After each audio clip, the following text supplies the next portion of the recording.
सत श्री अकाल जी। पंजाबी खबरों के इस बुलेटिन में तुहाडा स्वागत है। मैं हरप्रीत सिंह गिल। एक नज़र मारते हैं हुण तक दी खास सुर्खियां ते। आम आदमी पार्टी ने केंद्र सरकार के ऑर्डीनेंस के खिलाफ दिल्ली के रामलीला मैदान में की महारैली। केजरीवाल ने किया संबोधन, कहा ऑर्डीनेंस रद्द करवा के रहेंगे।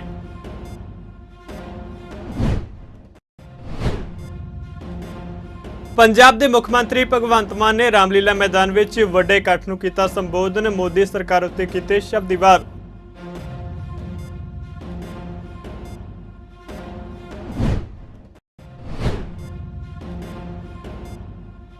पंजाब विधान सभा के स्पीकर कुलतार सिंह संधवा वालों प्रसिद्ध अदाकार, निर्देशक और प्रोड्यूसर मंगल ढिल्लों के अकाल चलाने उत्ते दुख का इजहार।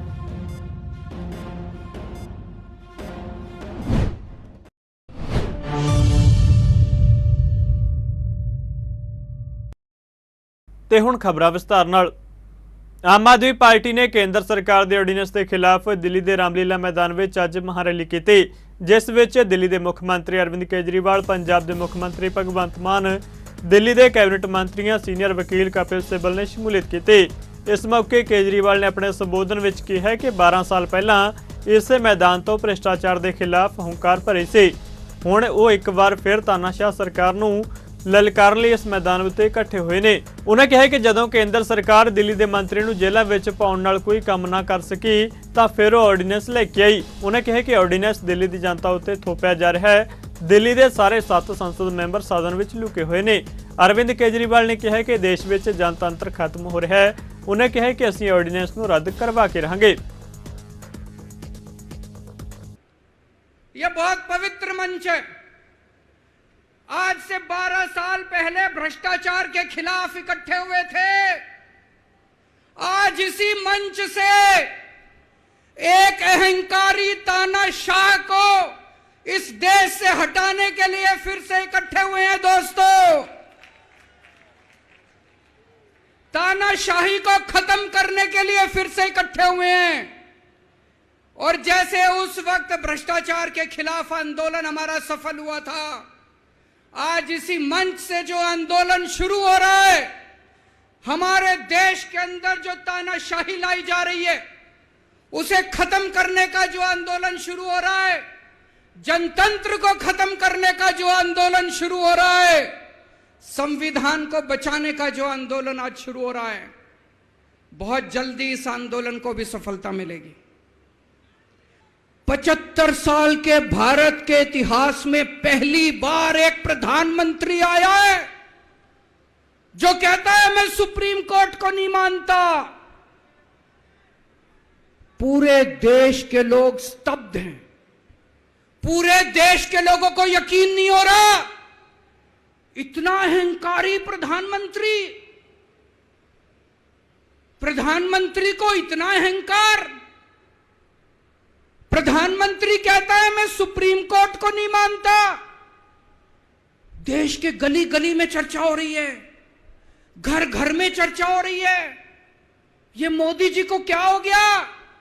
इतना अहंकार हो गया इनको, इतना अहंकार हो गया इनको। दोस्तों, देश के अंदर अब जनतंत्र खत्म हो रहा है। इसी को तानाशाही कहते हैं। आप लोगों ने मेरे को इतना मौका दिया, इतनी जिम्मेदारी है, 24 घंटे काम करता हूं।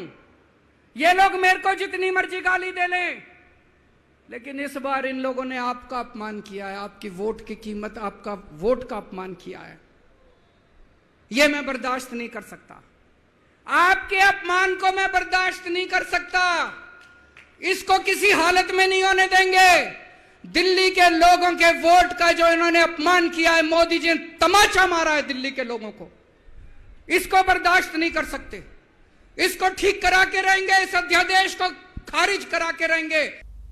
आम आदमी पार्टी वालों केंद्र सरकार के ऑर्डीनेंस खिलाफ दिल्ली के रामलीला मैदान में मेगा रैली का आयोजन किया गया, जिस दौरान पंजाब के मुख्यमंत्री भगवंत मान ने मोदी सरकार उत्ते तिखे शब्दी हमले किए। भगवंत मान ने प्रधानमंत्री मोदी उत्ते तंज कसदे कहा कि मोदी साहब ਅਤੇ भाजपा नहीं चाहती कि कोई होर पार्टी सरकार बनाए। विधायकों की खरीदो फरोख्त करके सरकारां ढेगियां जांदियां ने। उन्हें कहा कि यह देश हज़ारां सूरबीरां दी कुर्बानियां नाल आज़ाद होया है। ये किसी के पिता की जागीर नहीं है जो ये सोचे कि सिर्फ मैं ही राज करांगा।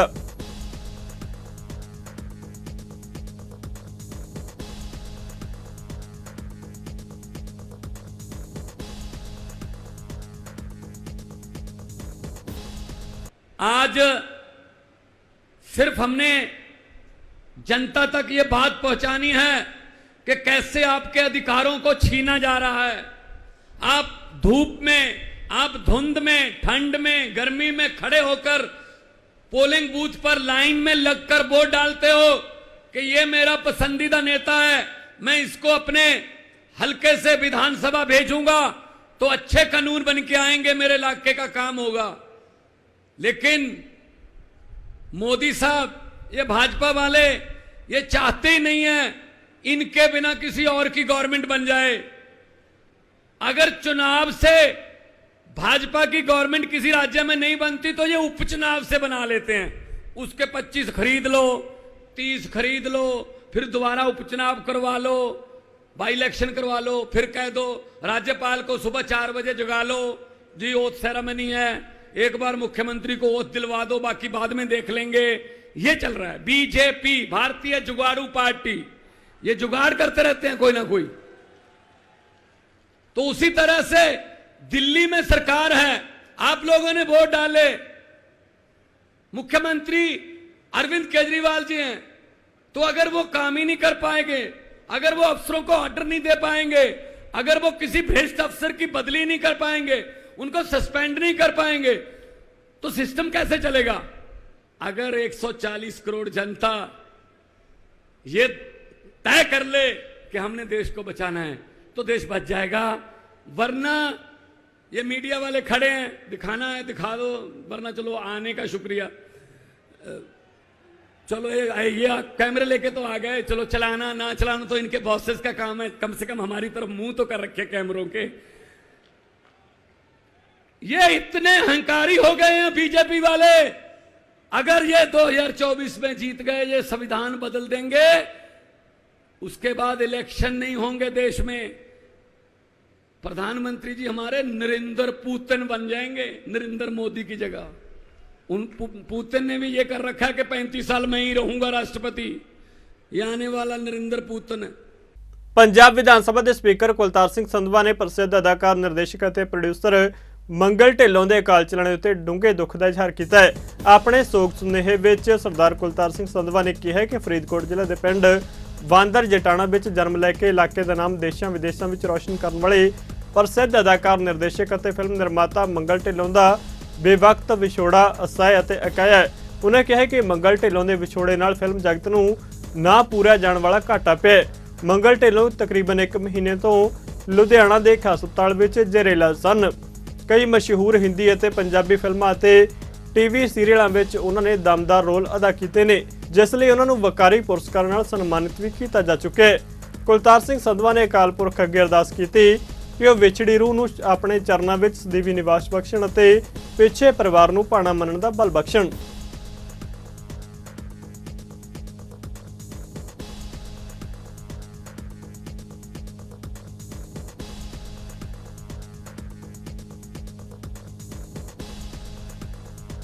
ऐसे समाज के वलों पंजाब बंद का जिहड़ा सद्दा पिछले दिन दिता गया सी उसनूं वापस ले लिया गया। हुण सोमवार नूं पंजाब बंद नहीं होवेगा। दरअसल वित्त मंत्री हरपाल चीमा दे नाल मीटिंग करन मगरों जथेबंदी के नुमाइंदियां ने अपना फैसला वापस लिया। दूजे पासे चीमा ने मंगलवार नूं एक होर मीटिंग का भरोसा दिता है। किसान जथेबंदियां वल्लों किसानी मंगां नूं लैके बिजली बोर्ड के मुख गेट के अगे पटियाला विच लगाया पक्का मोर्चा चौथे दिन भी जारी रहा। अज धरने में समर्थन करने लई देश के नामी पहलवान पहुंचे। अंतरराष्ट्रीय कुश्ती खिडाਰਨ विनेश फोगाट ने मरण वर्त उत्ते बैठे किसान आगू जगजीत सिंह डलेवाल ते होरनां नाल गलबात करदिआं किसानी संघर्ष में साथ देने का भरोसा दिता। पहलवान विनेश फोगाट, सोमवीर और हरियाणा के किसान आगू अभिमन्यु कुहाड़ ने किसानों को संबोधन किया। पहलवानों वालों किसानों को हर तरह की मदद का भरोसा दिता गया। देखो जी, पहली बात तो हमारी एक ही फैमिली है, हम हरियाणा से हैं, सर पंजाब से हैं। जब हमें ज़रूरत थी, जब हम बैठे थे इनके बच्चे तभी आए थे दिल्ली में इतनी दूर। अभी आज ये दुखी है तो हम आ रहे हैं, लेकिन एक ही फैमिली है, सेम ही लड़ाई है। हम अपनी बहनों के लिए लड़ाई लड़ रहे हैं, सर अपना खाना पानी की लड़ाई लड़ रहे हैं। और बहुत बुरा लगता है, मतलब ऐसे कि सभी लोग, हम उधर दिल्ली में सड़क पे बैठे थे, सर इधर सड़क पे, और ये तो अनशन पे बैठे हैं 4 दिन हो गए, कोई सुनने नहीं आया है। तो बहुत ही बुरा लगता है। और सिस्टम को थोड़ा सा सुधरने की ज़रूरत है, थोड़ा सा उनको सेंसिटिव होने की ज़रूरत है कि कोई अगर इंसान ऐसे सड़क पे बैठा है तो सड़क पे बैठने वाले की बात सुनी जानी चाहिए। हर बार सड़क पे बैठे ज़रूरी नहीं होता है, सड़क पे बैठने से ही पहले समाधान होना चाहिए। देखो, उम्मीद तो जब तक हम जिंदा, तब तक तो हमारी तो उम्मीद जिंदा ही है। हमारी उम्मीद को कोई थोड़ी ना मार सकता है, उम्मीद के ऊपर जिंदा है। अगर हमारी उम्मीद ख़त्म जिस दिन कर देगी तो सरकार फिर बिल्कुल अंधी और बहरी हो जाएगी, जो हम होने नहीं देंगे। हम लोग संघर्ष कर रहे हैं, लड़ाई लड़ रहे हैं, और हम ये देश संघर्षशील लोगों का रहा है। जिन्होंने संघर्ष किया है उन्होंने जीता भी है, ऐसा नहीं है, और बिल्कुल जीतेंगे। सर बैठे हैं यहाँ पे, ये अपनी लड़ाई जीतेंगे, हम अपनी वहाँ पे लड़ाई जीतेंगे। और बस कर रहे हैं संघर्ष, लेकिन मतलब बुरा लगता है कि खिलाड़ी भी बैठे हैं, किसान भी बैठे हैं, जवान तो वो बेचारे बैठने ही नहीं दिए गए थे, उनकी तो आवाज़ को ही दबा दिया गया था। हमारे बहनों की लड़ाई है, और ये सिर्फ कुश्ती की नहीं है, हर उस बहन की लड़ाई है जो हर अलग अलग फील्ड में गई है, जिसके साथ गलत होता आया है, जो कभी आवाज़ नहीं उठा पाई। हमारे जरिए वो अपने एक आस और उम्मीद की तरफ देख रही है, और हम नहीं चाहते क्योंकि उम्मीद को हम तोड़ें। तो लड़ाई जारी है, जब तक जीत नहीं जाते हम भी लड़ ही रहे हैं। ਇਤਿਹਾਸਿਕ ਪਿੰਡ ਸੁਲਤਾਨਵਿੰਡ ਦੇ ਇਲਾਕੇ ਪੈਰਾਮਿਡ ਸਿਟੀ ਦੇ ਵਸਨੀਕ ਰਾਜਵੰਤ ਸਿੰਘ ਅਤੇ ਉਸਦੇ ਪਰਿਵਾਰ ਉੱਤੇ ਉਸ ਵੇਲੇ ਦੁੱਖਾਂ ਦਾ ਪਹਾੜ ਟੁੱਟ ਗਿਆ ਜਦੋਂ ਉਹਦੇ ਇਕਲੌਤੇ ਪੁੱਤਰ ਤਰਨਜੀਤ ਸਿੰਘ ਜੋ ਉਚੇਰੀ ਸਿੱਖਿਆ ਲਈ ਕੈਨੇਡਾ ਦੇ ਸ਼ਹਿਰ ਬੈਰੀ ਵਿੱਚ ਗਿਆ ਹੋਇਆ ਸੀ ਦੀ ਅਚਨਚੇਤ ਮੌਤ ਹੋ ਗਈ। ਤਰਨਜੀਤ ਸਿੰਘ ਦੇ ਪਿਤਾ ਰਾਜਵੰਤ ਸਿੰਘ ਅਤੇ ਮਾਤਾ ਰਜਨੀ ਬਾਲਾ ਨੇ ਭਰੇ ਮਨ ਨਾਲ ਰੋਂਦਿਆਂ ਦੱਸਿਆ ਕਿ ਉਹਨਾਂ ਦੇ ਇਕਲੌਤੇ ਪੁੱਤਰ ਨੂੰ ਬੜੇ ਚਾਵਾਂ ਨਾਲ ਉੱਚ ਸਿੱਖਿਆ ਲਈ ਕੈਨੇਡਾ ਭੇਜਿਆ ਗਿਆ ਸੀ, ਪਰ ਅਚਾਨਕ ਪੁੱਤਰ ਦੀ ਮੌਤ ਦੀ ਦੁਖਦਾਈ ਖਬਰ ਸੁਣ ਕੇ ਉਹਨਾਂ ਦੇ ਸਾਰੇ ਸੁਪਨੇ ਮਿੱਟੀ ਵਿੱਚ ਮਿਲ ਗਏ ਨੇ। ਤਰਨਜੀਤ ਦੇ ਪਰਿਵਾਰਕ ਮੈਂਬਰਾਂ ਨੇ ਕੇਂਦਰ ਸਰਕਾਰ, ਪੰਜਾਬ ਸਰਕਾਰ ਅਤੇ ਸ਼੍ਰੋਮਣੀ ਕਮੇਟੀ ਨੂੰ ਗੁਹਾਰ ਲਗਾਉਂਦਿਆਂ ਕਿਹਾ ਕਿ ਉਹਨਾਂ ਦੇ ਪੁੱਤਰ ਦੀ ਲਾਸ਼ ਪੰਜਾਬ ਲਿਆਉਣ ਲਈ ਪੂਰੀ ਚਾਰਾਜੋਈ ਕੀਤੀ ਜਾਵੇ ਤਾਂ ਜੋ ਉਹ ਆਪਣੇ ਪੁੱਤਰ ਤਰਨਜੀਤ ਦਾ ਧਾਰਮਿਕ ਰਹੁ ਰੀਤਾਂ ਮੁਤਾਬਕ ਅੰਤਿਮ ਸੰਸਕਾਰ ਕਰ ਸਕਣ। ਤਰਨਵੀਰ ਸਿੰਘ ਮੇਰਾ ਬੇਟਾ ਜਨਵਰੀ 2021 ਦੇ ਵਿੱਚ ਸਟੱਡੀ ਕਰਨ ਲਈ ਕੈਨੇਡਾ ਗਿਆ ਸੀ। ਬੈਰੀ ਸਿਟੀ ਦੇ ਵਿੱਚ ਉਹ ਰਹਿ ਰਿਹਾ ਸੀ ਇਸ ਵੇਲੇ। ਮੈਨੂੰ 10 ਤਰੀਕ ਨੂੰ ਮੇਰੇ ਦੋਸਤ ਦਾ ਫੋਨ ਆਇਆ ਵੀ ਉਹਦਾ ਬੇਟਾ ਵੀ ਉੱਥੇ ਰਹਿ ਰਿਹਾ ਸੀ, ਇਕੱਠੇ ਰਹਿ ਰਹੇ ਸੀ ਲਾਗੇ। ਉਹਦਾ ਫੋਨ ਆਇਆ ਕਿ ਤੁਹਾਡਾ ਬੇਟਾ ਜਿਹੜਾ ਆ ਰਾਤ ਸੁੱਤਾ ਹੈ ਤੇ ਸਵੇਰੇ ਉੱਠਿਆ ਨਹੀਂ। ਤੇ ਇਸ ਤਰ੍ਹਾਂ ਉਹਦੇ ਓਨਰ ਨਾਲ ਗੱਲ ਹੋਈ ਹੈ। ਉਹਨਾਂ ਦੇ ਦੱਸਣ ਦੇ ਮੁਤਾਬਕ ਵੀ ਰਾਤ ਸੁੱਤਾ ਆ, ਸਵੇਰੇ ਜਦੋਂ ਉਹਨਾਂ ਦਾ ਕਮਰਾ ਦੇਖਿਆ ਵੀ ਬਾਹਰ ਨਹੀਂ ਆ ਰਿਹਾ, ਉਹਨਾਂ ਦੇਖਿਆ ਤੇ ਵੀ ਹਿਲਜੁਲ ਨਹੀਂ ਰਿਹਾ। ਫਿਰ ਉਹਨਾਂ ਪੁਲਿਸ ਨੂੰ ਤੇ ਐਂਬੂਲੈਂਸ ਨੂੰ ਇਨਫੋਰਮ ਕੀਤਾ। ਜਦੋਂ ਉਹ ਆਏ ਆ ਤੇ ਉਹਨਾਂ ਦੇਖਿਆ ਵੀ ਇਹਦੇ ਨੱਕ ਮੂੰਹ ਦੇ ਵਿੱਚੋਂ ਬਲੀਡਿੰਗ ਹੋਈ ਆ ਤੇ ਉਹ ਫਿਰ ਉਹਨਾਂ ਚੈੱਕਅਪ ਕੀਤਾ, ਕਹਿੰਦੇ ਡੈਥ ਹੋ ਚੁੱਕੀ ਹੈ ਜੀ। ਫਿਰ ਉਹ ਲੈ ਗਏ ਪੁਲਿਸ ਡਿਪਾਰਟਮੈਂਟ। ਹੁਣ ਬਾਕੀ ਪੋਸਟਮਾਰਟਮ ਦੀ ਰਿਪੋਰਟ ਤੋਂ ਬਾਅਦ ਹੀ ਜਿਹੜੀ ਆ ਪਤਾ ਚੱਲੇਗਾ ਵੀ ਕੀ ਕਾਰਨ ਸੀ ਇਹਦੀ ਮੌਤ ਦਾ। ਕੈਨੇਡਾ ਤੋਂ ਇੰਡੀਆ ਤੱਕ ਜਿਹੜੀ ਡੈੱਡ ਬੋਡੀ ਪਹੁੰਚਾਉਣ 'ਚ ਪੰਜਾਬ ਸਰਕਾਰ ਵੱਲੋਂ ਸਾਡੀ ਹੈਲਪ ਕੀਤੀ ਜਾਵੇ। ਭਾਈ ਜਿਹੜੇ ਹੁਣ ਬੇਟੇ ਕਈ ਨੌਜਵਾਨ ਇਸ ਤਰ੍ਹਾਂ ਬਾਹਰ ਜਾ ਰਹੀ ਹੈ, ਦਾ ਕੀ ਸੰਦੇਸ਼ ਉਹਨਾਂ ਨੂੰ ਦੇਣਾ ਚਾਹੋਗੇ? ਪੰਜਾਬ ਸਰਕਾਰ ਅੱਗੇ ਇਹੋ ਅਪੀਲ ਕਰਦਾ ਕਿ ਰੋਜ਼ਗਾਰ ਵੱਧ ਤੋਂ ਵੱਧ ਮੁਹੱਈਆ ਕਰਾਉਣ ਤਾਂ ਜੋ ਇੱਥੋਂ ਦੀ ਜਿਹੜੀ ਆ ਯੰਗ ਜਨਰੇਸ਼ਨ ਜਿਹੜੀ ਆ ਵੀ ਉਹ ਬਾਹਰ ਨਾ ਜਾਣ ਅਤੇ ਆਪਣੇ ਪਰਿਵਾਰ ਦੇ ਵਿੱਚ ਹੀ ਆਪਣਾ ਜੀਵਨ ਬਤੀਤ ਕਰਨ, ਵੱਧ ਤੋਂ ਵੱਧ ਰੋਜ਼ਗਾਰ ਮੁਹੱਈਆ ਕਰਾਉਣ। ਜ਼ਿਲ੍ਹਾ ਫਾਜ਼ਿਲਕਾ ਦੇ ਐਸਐਸਪੀ ਅਵਨੀਤ ਕੌਰ ਸਿੱਧੂ ਦੇ ਦਿਸ਼ਾ ਨਿਰਦੇਸ਼ਾਂ ਅਨੁਸਾਰ ਐਸਪੀ ਮੋਹਨ ਲਾਲ ਦੀ ਅਗਵਾਈ ਵਿੱਚ ਐਸਐਸਪੀ ਦਫ਼ਤਰ ਫਾਜ਼ਿਲਕਾ ਵਿੱਚ ਪੁਲਿਸ ਅਤੇ ਫਾਇਰ ਬ੍ਰਿਗੇਡ ਵੱਲੋਂ ਸਾਂਝੀ ਫਾਇਰ ਸੇਫਟੀ ਮੌਕ ਡਰਿਲ ਕੀਤੀ ਗਈ। ਇਸ ਮੌਕੇ ਫਾਇਰ ਬ੍ਰਿਗੇਡ ਦੀ ਟੀਮ ਵੱਲੋਂ ਪੁਲਿਸ ਮੁਲਾਜ਼ਮਾਂ ਨੂੰ ਅੱਗ ਲੱਗਣ ਦੀ ਸੂਰਤ ਵਿੱਚ ਉਸ ਉੱਤੇ ਕਾਬੂ ਪਾਉਣ ਦੇ ਨੁਕਤੇ ਦੱਸੇ ਗਏ। ਇਸ ਤੋਂ ਬਾਅਦ ਫਾਇਰ ਬ੍ਰਿਗੇਡ ਦੀ ਟੀਮ ਵੱਲੋਂ ਅੱਗ ਬੁਝਾਊ ਯੰਤਰ ਨੂੰ ਵਰਤਣ ਦਾ ਤਰੀਕਾ ਤੇ ਸਾਵਧਾਨੀਆਂ ਬਾਰੇ ਵੀ ਦੱਸਿਆ ਗਿਆ। ਇਸ ਮੌਕੇ ਪੱਤਰਕਾਰਾਂ ਨਾਲ ਗੱਲਬਾਤ ਕਰਦੇ ਐਸਪੀ ਮੋਹਨ ਲਾਲ ਨੇ ਦੱਸਿਆ ਕਿ ਅੱਜ ਇਸ ਮੌਕ ਡਰਿਲ ਵਿੱਚ ਪੁਲਿਸ ਮੁਲਾਜ਼ਮਾਂ ਨੂੰ ਅੱਗ ਬੁਝਾਉਣ ਅਤੇ ਅੱਗ ਲੱਗਣ ਕਾਰਨ ਝੁਲਸਣ ਵਾਲੇ ਲੋਕਾਂ ਨੂੰ ਕਿਸ ਤਰ੍ਹਾਂ ਅੱਗ ਵਿੱਚੋਂ ਬਾਹਰ ਕੱਢਣਾ ਹੈ ਉਸ ਬਾਰੇ ਦੱਸਿਆ ਗਿਆ। ਜਿਵੇਂ ਹੁਣ ਗਰਮੀ ਦਾ ਮੌਸਮ ਹੈਗਾ, ਸਾਨੂੰ ਸੀਨੀਅਰ ਅਫਸਰ ਲਿਖ ਕੇ ਆਇਆ ਕਿ ਆਪਣੇ ਮੁਲਾਜ਼ਮਾਂ ਨੂੰ ਮੰਨ ਲਓ ਕੋਈ ਫਾਇਰ ਐਮਰਜੈਂਸੀ ਹੋ ਜਾਂਦੀ ਆ ਜੀ ਤੇ ਉਸ ਨੂੰ ਕਿਸ ਤਰ੍ਹਾਂ ਨਿਪਟਣਾ ਹੈਗਾ ਜੀ। ਅੱਜ ਅਸੀਂ ਫਾਇਰ ਡਿਪਾਰਟਮੈਂਟ ਤੋਂ ਆਪਣਾ ਬੁਲਾਇਆ ਸੀਗਾ ਤੇ ਡੀਪੀਓ ਤੇ ਮੁਲਾਜ਼ਮ ਇਕੱਠੇ ਕਰਕੇ ਉਹਨਾਂ ਨੂੰ ਸਮਝਾਇਆ ਜੀ ਕਿ ਕਿਸ ਤਰ੍ਹਾਂ ਮੰਨ ਲਓ ਜੇਕਰ ਫਾਇਰ ਐਮਰਜੈਂਸੀ ਹੋ ਜਾਂਦੀ ਹੈ ਤੇ ਜੇਕਰ ਕੋਈ ਅੱਗ ਲੱਗ ਜਾਂਦੀ ਆ ਤਾਂ ਉਸ ਨੂੰ ਸਾਡੇ ਜੋ ਇਕਵਿਪਮੈਂਟਸ ਹੈਗੇ ਆ ਜੀ, ਜਿਵੇਂ ਫਾਇਰ ਪਾਊਡਰ ਹੈਗਾ ਤੇ ਇੱਕ ਕਾਰਬਨ ਡਾਈਆਕਸਾਈਡ ਵਾਲਾ ਇਕਵਿਪਮੈਂਟ ਹੈਗਾ ਜੀ, ਇਹ ਸਾਡੇ ਦਫ਼ਤਰ 'ਚ ਆਮ ਹੁੰਦੇ ਆ ਤੇ ਇਹਨਾਂ ਦੇ ਨੂੰ ਯੂਜ਼ ਕਰਕੇ ਜਿਹੜਾ ਮੰਨ ਲਓ ਕੋਈ ਹੁੰਦਾ ਹੈਗਾ ਇਸ ਤਰ੍ਹਾਂ ਦਾ ਉਹਦੇ ਨਾਲ ਯੂਜ਼ ਕਰਕੇ ਸਾਡਾ ਕੀਮਤੀ ਰਿਕਾਰਡ ਜਿਹੜਾ ਹੈਗਾ ਉਹਨੂੰ ਬਚਾਏਗਾ। ਪੰਜਾਬ ਵਿੱਚ ਪੈਟਰੋਲ ਅਤੇ ਡੀਜ਼ਲ ਦੀਆਂ ਕੀਮਤਾਂ ਵਿੱਚ ਵਾਧਾ ਹੋਇਆ। ਪੰਜਾਬ ਸਰਕਾਰ ਨੇ ਵੈਟ ਦਰ ਵਿੱਚ ਵਾਧਾ ਕਰਕੇ ਰਾਜ ਦੇ ਲੋਕਾਂ ਨੂੰ ਵੱਡਾ ਝਟਕਾ ਦਿੱਤਾ ਹੈ। ਆਮ ਆਦਮੀ ਪਾਰਟੀ ਦੀ ਸਰਕਾਰ ਦੇ ਕਾਰਜਕਾਲ ਵਿੱਚ ਇਹ ਵਾਧਾ ਦੂਜੀ ਵਾਰ ਹੋਇਆ ਹੈ। ਪੰਜਾਬ ਸਰਕਾਰ ਵੱਲੋਂ ਤਕਰੀਬਨ 1.8% ਦੇ ਵੈਟ ਦਰ ਵਿੱਚ ਵਾਧੇ ਨਾਲ ਪੈਟਰੋਲ ਤਕਰੀਬਨ 92 ਪੈਸੇ ਪ੍ਰਤੀ ਲੀਟਰ ਅਤੇ ਡੀਜ਼ਲ ਤੇ 1.13% ਵੈਟ ਦੀ ਦਰ ਵਧਾਉਣ ਦੇ ਨਾਲ ਇਹ 90 ਪੈਸੇ ਪ੍ਰਤੀ ਲੀਟਰ ਮਹਿੰਗਾ ਹੋ ਗਿਆ। ਅੰਮ੍ਰਿਤਸਰ ਵਿੱਚ ਪੈਟਰੋਲ ਪੰਪਾਂ ਉੱਤੇ ਤੇਲ ਪਾਉਣ ਆਏ ਲੋਕਾਂ ਨੇ ਤੇਲ ਦੇ ਰੇਟ ਵਿੱਚ ਆਈ ਤੇਜ਼ੀ ਨੂੰ ਲੈ ਕੇ ਪੰਜਾਬ ਸਰਕਾਰ ਨੂੰ ਕੋਸਿਆ ਅਤੇ ਪੈਟਰੋਲ ਡੀਜ਼ਲ ਦੇ ਭਾਅ ਵਿੱਚ ਕਟੌਤੀ ਕਰਨ ਦੀ ਮੰਗ ਕੀਤੀ ਹੈ। ਇਹਨੂੰ ਸਰ ਘੱਟ ਤੋਂ ਘੱਟ ਕਰਨਾ ਚਾਹੀਦਾ ਹੈ। ਦਿਨ ਤੋਂ ਦਿਨ ਮਹਿੰਗਾਈ ਵੱਧ ਰਹੀ ਆ।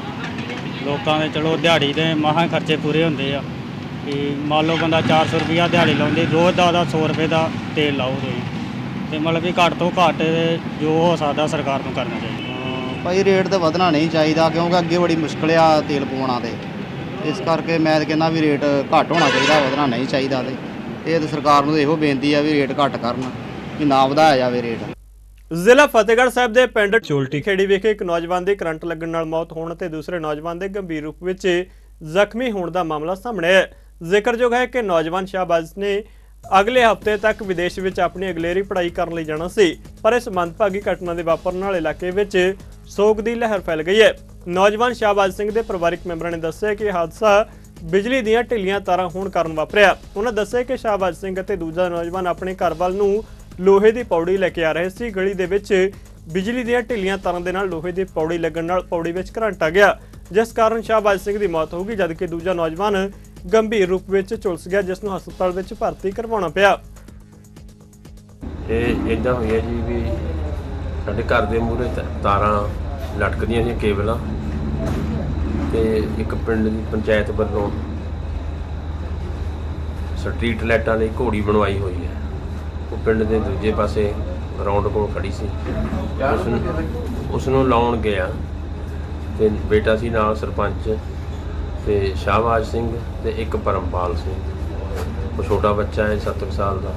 ਉਹ ਖਿੱਚੀ ਆਉਂਦੇ ਸੀਗੇ ਤੇ ਉਹ ਜਿਹੜੀਆਂ ਤਾਰਾਂ, ਇਹ ਸਿਤਮ ਦੀ ਗੱਲ ਹੈ ਵੀ 11,000 ਵੋਲਟੇਜ ਦੀਆਂ ਤਾਰਾਂ ਫਿਰਨੀ ਦੇ ਉੱਪਰ ਦੀ ਲੰਘਦੀਆਂ।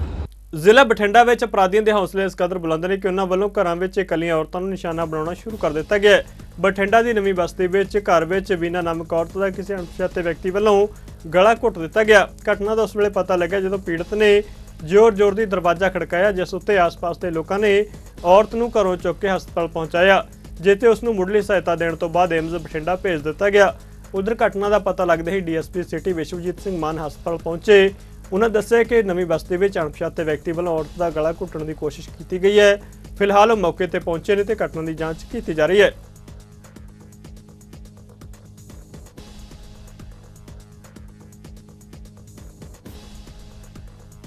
ਅੰਮ੍ਰਿਤਸਰ ਦੇ ਪੁਲਿਸ ਕਮਿਸ਼ਨਰ ਨੌਨਿਹਾਲ ਸਿੰਘ ਦੇ ਦਿਸ਼ਾ ਨਿਰਦੇਸ਼ਾਂ ਤਹਿਤ ਨਸ਼ਿਆਂ ਖਿਲਾਫ ਚਲਾਈ ਮੁਹਿੰਮ ਦੇ ਤਹਿਤ ਥਾਣਾ ਇਸਲਾਮਾਬਾਦ ਦੀ ਪੁਲਿਸ ਨੂੰ ਉਸ ਵੇਲੇ ਵੱਡੀ ਕਾਮਯਾਬੀ ਮਿਲੀ ਜਦੋਂ ਇੱਕ ਵਿਅਕਤੀ ਕੋਲੋਂ ਨਸ਼ੀਲੀਆਂ ਗੋਲੀਆਂ ਬਰਾਮਦ ਹੋਈਆਂ।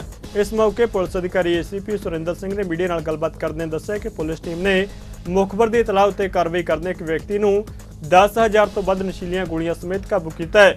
ਉਹਨਾਂ ਕਿਹਾ ਕਿ ਮੁਲਜ਼ਮ ਦੇ ਖਿਲਾਫ ਬਣਦੀ ਕਾਨੂੰਨੀ ਕਾਰਵਾਈ ਕੀਤੀ ਜਾ ਰਹੀ ਹੈ। ਅੱਜ ਦੀ ਜਿਹੜੀ ਪ੍ਰੈਸ ਕਾਨਫਰੰਸ ਆ ਥਾਣੇ ਇਸਲਾਮਾਬਾਦ 'ਚ ਜਿਹੜੀ ਰੱਖੀ ਗਈ ਆ, ਇਹਦੇ ਵਿੱਚ ਮਾਨਯੋਗ ਕਮਿਸ਼ਨਰ ਸਾਹਿਬ ਸਰਦਾਰ ਨੌਨਿਹਾਲ ਸਿੰਘ ਅਤੇ ਸ਼੍ਰੀ ਮਹਿਤਾਬ ਸਿੰਘ ਸਾਡੇ ਏਡੀਸੀਪੀ 1 ਸਾਹਿਬ ਦੇ ਦਿਸ਼ਾ ਨਿਰਦੇਸ਼ਾਂ ਤੇ ਥਾਣੇ ਇਸਲਾਮਾਬਾਦ ਦੇ ਐਸਐਚਓ ਇੰਸਪੈਕਟਰ ਮੋਹਿਤ ਕੁਮਾਰ ਨੇ ਇੱਕ ਨਸ਼ਾ ਤਸਕਰ ਨੂੰ ਕਾਬੂ ਕੀਤਾ ਹੈ। ਸਨੀ ਇਹਦਾ ਨਾਂ ਹੈ, ਜਿਹੜਾ ਗੁਰੂ ਨਾਨਕਪੁਰੇ ਦਾ ਰਹਿਣ ਵਾਲਾ ਹੈ, ਔਰ ਇਹਦੇ ਕੋਲੋਂ 10,800 ਟੈਬਲੇਟਸ ਜਿਹੜੀਆਂ ਨੇ ਐਲਪਰਾਜ਼ੋਲਨ ਦੀਆਂ ਫੜੀਆਂ ਨੇ ਜੀ ਨਸ਼ੀਲੀਆਂ, ਔਰ ਇਹਦੇ ਖਿਲਾਫ ਜਿਹੜਾ ਵਾ ਮੁਕੱਦਮਾ ਦਰਜ ਕੀਤਾ ਗਿਆ। ਪੰਜਾਬੀ ਖਬਰਾਂ ਦੇ ਇਸ ਬੁਲੇਟਿਨ 'ਚ ਫਿਲਹਾਲ ਨਹੀਂ ਜਾਂਦੇ ਨਜ਼ਰ ਮਾਰਦੇ ਹਾਂ ਮੌਸਮ ਦੇ ਹਾਲ ਤੇ। ਤੁਸੀਂ ਬਣੇ ਰਹੋ ਚੜ੍ਹਦੀ ਕਲਾ ਟਾਈਮ ਟੀਵੀ ਦੇ ਨਾਲ। ਧੰਨਵਾਦ।